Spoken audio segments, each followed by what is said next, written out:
എൻ്റെ പേര് ഷൈനി രജേഷ്.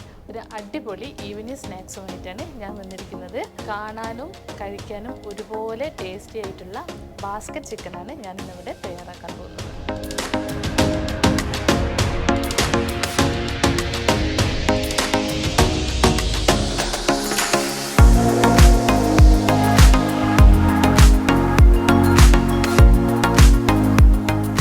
ഒരു പാൻ അടുപ്പിൽ വെച്ച് നമുക്ക് ചൂടാക്കിയെടുക്കാം.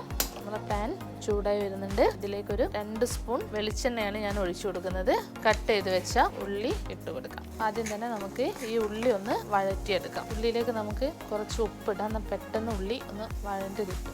ഇതിലേക്ക് ഈ കട്ട് ചെയ്ത് വെച്ച പച്ചമുളക്, ഇഞ്ചി ഒന്ന് ഇട്ട് കൊടുക്കാം. കട്ട് ചെയ്ത് വെച്ച ഈ വെളുത്തുള്ളി നന്നായി ഇളക്കി കൊടുക്കാം. ഇനി അവിടെ കട്ട് ചെയ്ത് വെച്ച ഈ തക്കാളി ആഡ് ചെയ്യുന്നുണ്ട്. ഞാനൊരു 1/2 ടീസ്പൂൺ മുളക് പൊടി ആഡ് ചെയ്യുന്നുള്ളൂ. മഞ്ഞൾപ്പൊടി, ഒരു പിഞ്ച് ഗരം മസാല, ഈ കറിവേപ്പില. അതിനുശേഷം നമ്മളിവിടെ വേവിച്ച് വെച്ച ഈ ചിക്കൻ, അത് കുരുമുളകും മഞ്ഞൾപ്പൊടിയും ഉപ്പും ചേർത്ത് വേവിച്ച് വെച്ചതാണ്. നന്നായി ഇളക്കി ഇതൊന്ന് നമുക്ക് മൂടി വെച്ച് സിമ്മിലിട്ടിട്ട് വേവിക്കാം. എടുത്ത് വെച്ച മൈദയിലേക്ക് കുറച്ച് ഉപ്പ് പൊടി ചേർത്ത് കൊടുക്കുക.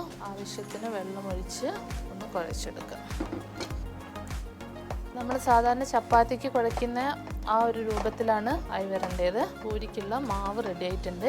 ഇനി ഇത് നമുക്കൊരു ചെറുനാരങ്ങ വലുപ്പത്തിലുള്ള ബോൾസ് ആക്കി മാറ്റാം. നമ്മുടെ ഉള്ളിയൊക്കെ ഇവിടെ ഏകദേശം നന്നായിട്ട് വെന്ത് ചീനച്ചട്ടി അടുപ്പിലേക്ക് വെക്കാം. നമുക്ക് ഈ ചീനച്ചട്ടിയിലേക്ക് വെളിച്ചെണ്ണ ഒഴിച്ചു കൊടുക്കാം. ഇതൊന്ന് ചൂടാകുമ്പോഴേക്ക് നമുക്ക് പൂരി പരത്തിയെടുക്കാം. നമുക്കൊരു സ്റ്റീൽ ഗ്ലാസ് എടുത്ത് അതിൻ്റെ മുകളിലേക്ക് ഈ പരത്തി വെച്ച പൂരി വെക്കാം. ഞാനിത് വെളിച്ചെണ്ണയിലേക്ക് വെക്കുകയാണ്. വെളിച്ചെണ്ണ ചൂടാവുന്നുണ്ട്. നമ്മുടെ ബാസ്ക്കറ്റ് സെറ്റ് ആവുന്നുണ്ട്. ഒരു ബാസ്ക്കറ്റ് ഇവിടെ റെഡി ആയിട്ടുണ്ട്.